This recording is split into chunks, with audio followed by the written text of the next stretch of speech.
Reply ఇవ్వకుండా బిజీగా ఉందా? బొక్కలే, అదేమైనా బిజినెస్ మ్యాన్ ఏంటి బిజీగా ఉండడానికి? రిప్లై ఇచ్చేంత వరకు రీల్స్ షేర్ చేస్తూనే ఉంటా.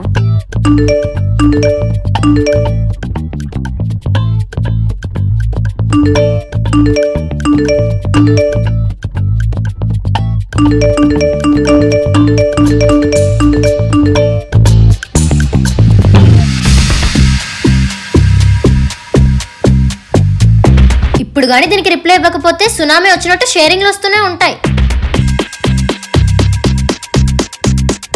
రీల్స్ అన్ని చాలా బాగున్నాయి, అన్నీ చూసాను, మళ్ళీ మెసేజ్ చేస్తా, బాయ్. అమ్మయ్యా, మనకు కావాల్సిన రిప్లై వచ్చింది, ఇంకా సాటిస్ఫై. నేను రిప్లై ఇవ్వకపోతే నా ఫ్రెండ్ అయితే ఎందుకో అని అర్థం చేసుకుని ఆగిపోతుంది. కానీ నా బెస్ట్ ఫ్రెండ్ ఉందే, అదో పెద్ద వైల్డ్ ఫ్రెండ్, దాంతో చాలా జాగ్రత్తగా ఉండాలి.